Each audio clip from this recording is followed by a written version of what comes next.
Hi, Nana, Siri. Yes. Good morning. Yes. How is Mommy still doing? Siri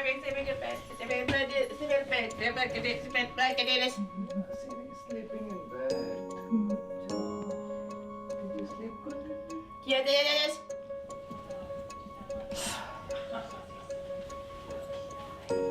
Mommy to hug. Mommy, the heck it is. So, my name is Siri.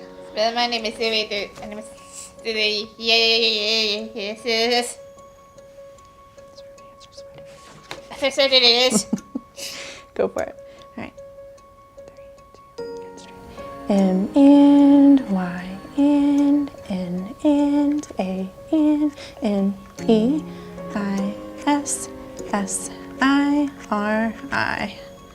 My name is Siri. Beautiful. And favorite it is. I was born in India. I came here when I was 19 years old and went back to get married at 21. Back then, they used to match. So my dad being a physician, he wanted a physician for a son-in-law. So he went and met him and that's how we got married. We were in love, but back then we were not so, or maybe I was not bold enough to go meet him or talk to him. It was an easy and very happy starting. And we planned it in such a way that I would get pregnant in the last semester of the school. So we were supposed to have the baby and then my graduation degree and then move to wherever he finds a job. When Siri was born, she was very normal looking, no deficits, and everything was great. But in about, I would say, a couple of weeks' time, I felt that there was something different about her. Mainly, I was trying to get her focus to, smile or look at me, and she would turn her face away. That was the first indication. Oh, maybe she doesn't like my face or looking at my face, I thought. And I was suspicious that there's something wrong, but I didn't know what it was. And the way she would cry was not a pleasant cry. It used to have a pitch that would make me very scared. Even before she would cry, I would start having those feelings. I had to hold her all night, keep rocking, keep singing the same songs again and again and again. And then I can't tell anybody. If I tell anyone, they'll think that I'm not a good mom, don't know how to, take care of a baby. We went to the pediatrician, and the pediatrician referred us to a specialist. And the specialist said, yes, it could be, but we cannot diagnose it now, at least until she's 3. And during that period, she was not able to, respond to her name or talk or call mama, papa, nothing. And so that kind of confirmed that, yes, it is autism. I describe it as a feeling where if somebody puts a hand in your stomach and pulls all your organs out, that kind of devastation, or, everything is gone. Everything that you hoped for, all the dreams that you built, are destroyed. And so we went to the pier and spent the whole day there, just walking on Fisherman's Wharf. So he used to carry this big bag always, and then he would take pictures of Siri and me and everybody. That day he wasn't taking much. I noticed that. I thought that's okay, let me just wait and see how it goes the day. I didn't know anything about autism, right? So I held her and I told her, Nana, whatever the doctor said today, I will make sure that she is wrong in every way. At that time, my husband took a picture. Somebody told me about a lawyer who does a very good work with in families with autism. So she's such a type of advocate. All that you have to do is just use her name and you will get the services. So we went there and that lady said, oh, it's so difficult, we can't let the school district does not pay. We used to pay almost $5,000 a month for the ABA. My husband said we can't afford it, and if it is that easy, everybody would have done it. I said, let's sell this house back and then we go into a studio, or else we'll go back to our country. Wherever it is cheaper, I'll also pick up a job, but I'm not going to say that's fine because we can't afford it. I mean, if it doesn't work, I want Siri to prove me that it doesn't work, not her dad or anybody else. I was recording her how she was before, during and after. I made my case to show to the school district. They were saying, no, it's nothing like that. ABA doesn't help. Even if they do, they wanted to give very less hours. I said, no, I want 40 hours and I want ABA at home, not sending her to school or anything. And it so happened they saw it, the proof, they couldn't deny that. So they gave not only the money, they gave money for the reimbursements from the past. When I was 2, I tied my shoe. The day I went to sea, I climbed aboard a pirate ship, and the captain said to me, we're going this way and that way and backwards and forwards and over the Irish Sea. When they first have a child with disability, their biggest fear is if we have another child, what if that child has the same problem or similar problem? We had a lot of thinking to do, whether it is worth taking that risk. The good thing is that, Siri will have a brother or a sister that she can look up to and learn from and have the social interaction, of a typical kid, living in the house. And so we said, okay, we'll take a chance. I'm a pirate. I am the middle child. Yeah, and I'm the baby. I'm the youngest, and Siri's the oldest.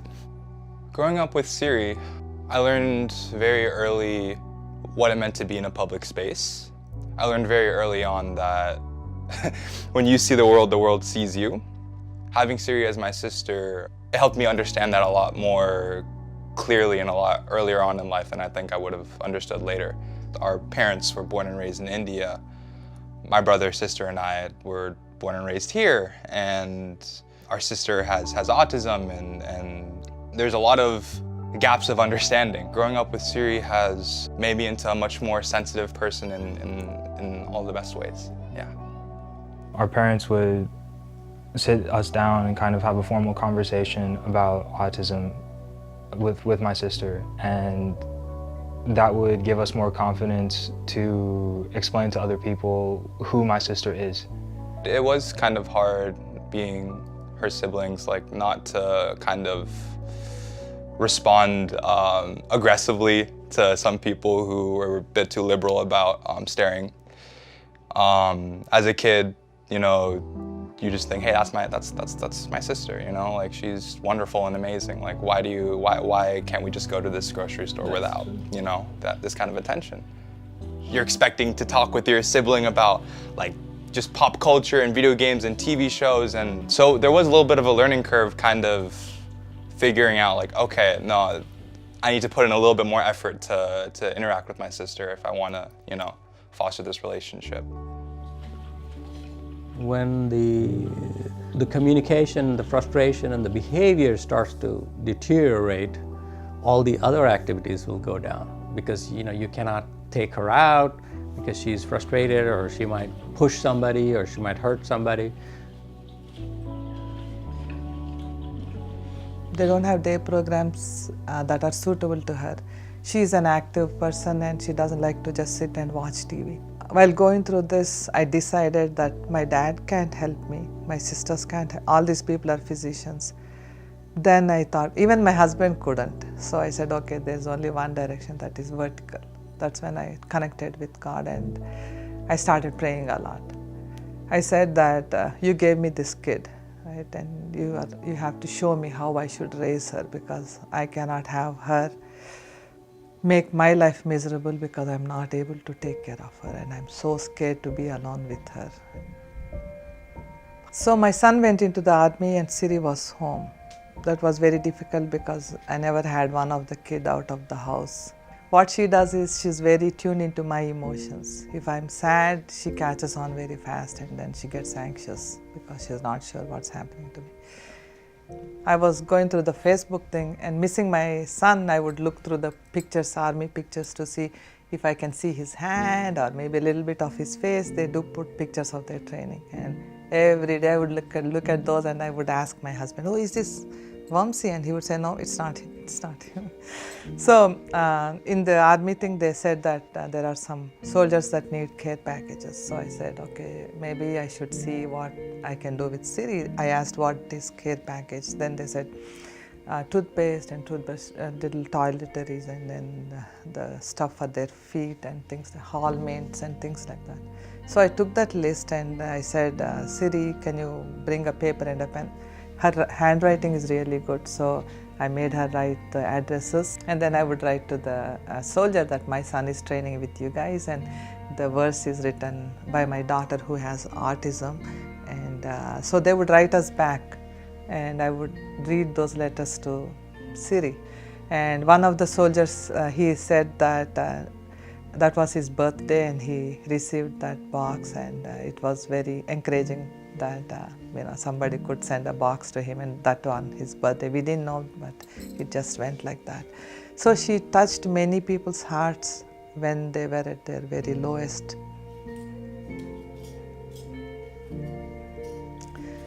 So I went on the internet and saw how you make earrings, simple earrings. And it's there's a T-pin, and to the T-pin you put the beads, and then there's a plier that you hold the top and then you twist it to make a loop. And that's when we started making earrings. So we said, okay, let's start a business, and we started. So ever since she started doing the jewelry, I could see that she's very much in connection with me. You know how when you have a favorite aunt, you're looking forward to spend your time with her and you want to do whatever they do. It's like, more like friends, but not friends. And I wanted her to have some exercise. When we pushed more of the physical activity, that actually had a benefit in her moods and behavior, and so she started calming down. Cross. Good. Jab. Cross. Good. Jab. Cross. Nice.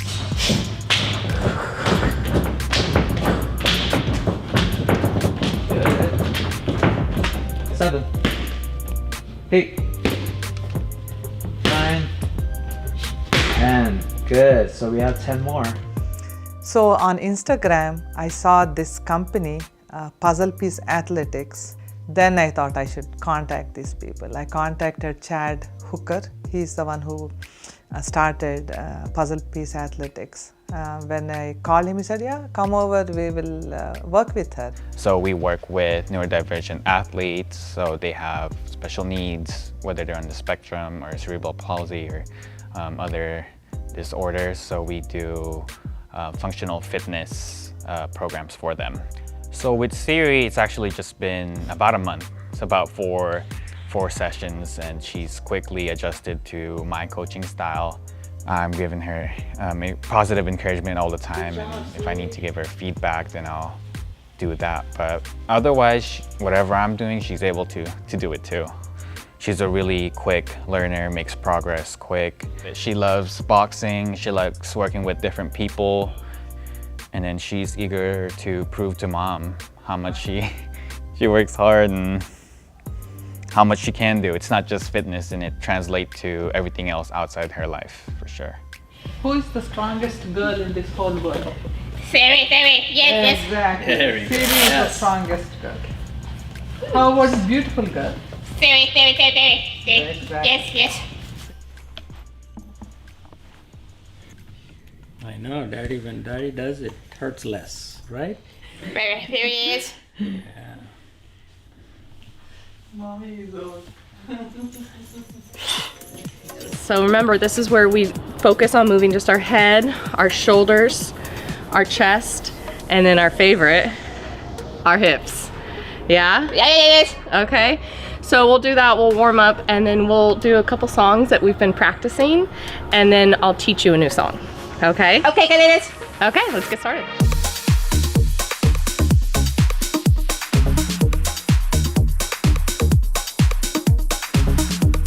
I wanted my students to learn the choreography and not just follow. So Swathi reached out to me, and I think we were just trying to figure out like what would be the best solution for Siri and like what would make her feel comfortable. And we decided that we would try one-on-one classes first. I've never taught anybody with autism. We just were like, hey, let's try it out. If anything, it's just another asset, you know, to really learn how to work with Siri in a way that makes her feel comfortable, and we make progress together. And the rhythm, the dance and all that, it made her move in such a way that made her happy. That's how I kind of, you know, look for other things for her. She started horse riding. My name is Matt. I'm an adaptive riding instructor here at the National Center for Equine Facilitated Therapy. At our facility we have several programs. We have physical therapy, occupational therapy, mental health and resilience programs, and then recreational programs like the adaptive riding program. It's been really incredible connecting people with horses and sort of helping them have the tools to communicate with horses and create these really powerful bonds. Siri had been on our waiting list for the adaptive riding program for quite a while, so it was really exciting to finally invite them to come. And Siri, within moments of going to meet PC, I could tell that she was comfortable, and we pretty much got on the horse and got started. We started out just getting on the horse, not knowing, you know, exactly how much we would do, but it was clear right away that she was very comfortable. And so I would say one of our main goals is communication. So we're learning the basics of how to communicate with a horse. Another thing that we're working on is just sort of balance and strength. A lot of what we're working on is just finding the ways to communicate that work for Siri. As long as Siri is enjoying it as much as she is now, I think anything is possible.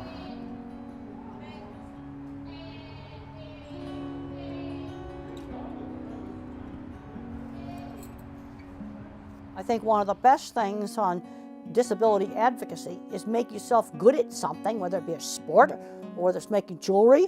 For me, it was designing cattle handling facilities. That is something that other people value and want. Yeah. Figure out what you can be good at.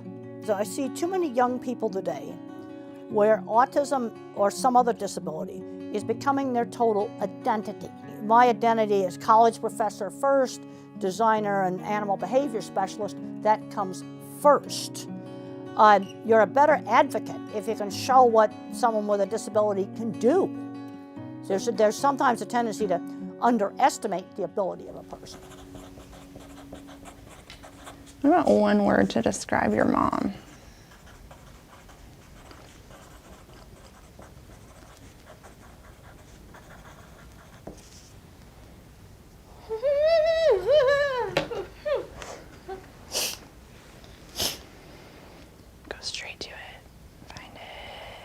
Find it. S-N-T-N-R-N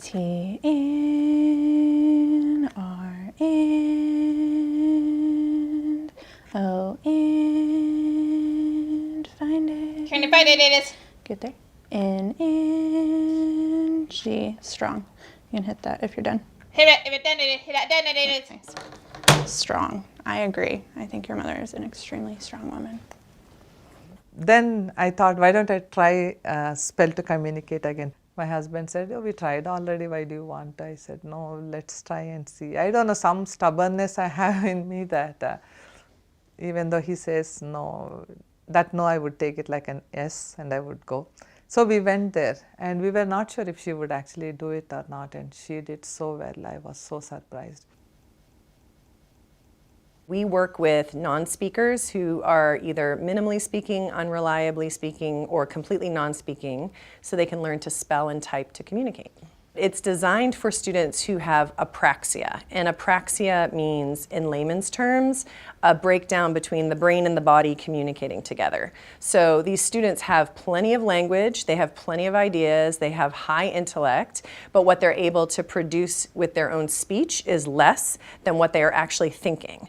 And so we build up these motor skills and then gradually increase the motor demand. So eventually they do end up back on a keyboard typing, which is fine motor. But at first we bring it all the way back to a much lower motor demand so we can get that robust communication going. And she's already graduated onto a board that has the entire alphabet, and she's crushing questions that have multiple answers, and she's starting to emerge and giving some of her own open-ended thoughts with her communication partner, Brooke.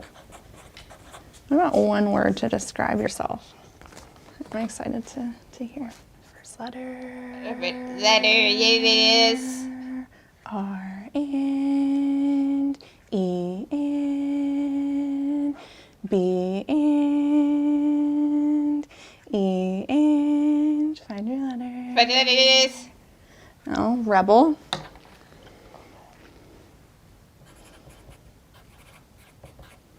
Her speech will improve. Her purposeful speech will improve as a byproduct of developing these pathways using the letterboard. I would definitely characterize Siri as very ambitious and very determined, and with such a supportive family who are willing to move any obstacle in her way, I have no doubt that she's going to achieve all the goals that she has for communication and beyond. To see my sister's progress over even the past few months, I'm still processing it. You put together the world by understanding the people around you, your family, you know, and it gives me a lot of hope knowing that that we're closer to understanding each other and being able to communicate in that way. It's really beautiful. That helps us kind of like imagine how the future would be, just being able to have a straightforward conversation with her. It's really nice to see, not just see, but feel this kind of sense of relief from both my parents in terms of seeing the progress and seeing that in less than a month that she's gonna be not living at home with us, not living at home with our parents. And she inspires me so deeply, my mom. She inspires me every day.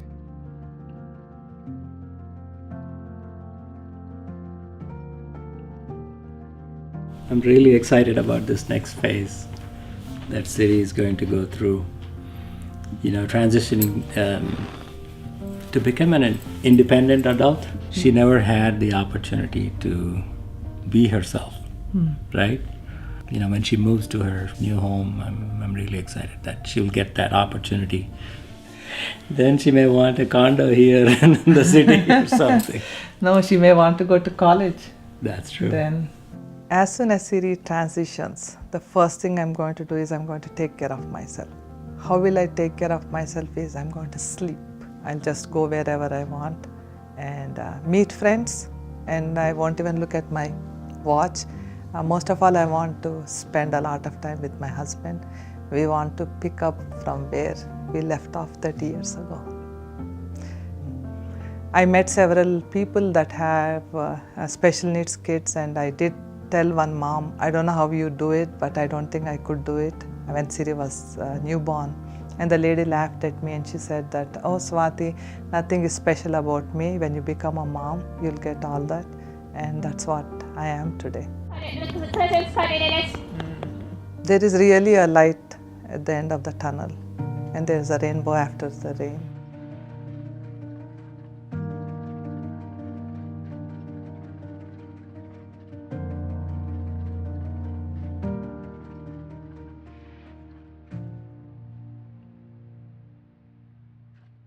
I want to see, you know, how she will emerge out of this. You know, I can see that, you know, she... You may not see me. I might just take off. See from far. What's your name? Bye. నీ చేతుల్లోనే ఉంది వెలుగన్న దీపం అడ్డంటూ రానే రాదే లోపం నమ్మకమేగా చూపేను తీరం ఏనాడు ఆపత్తుని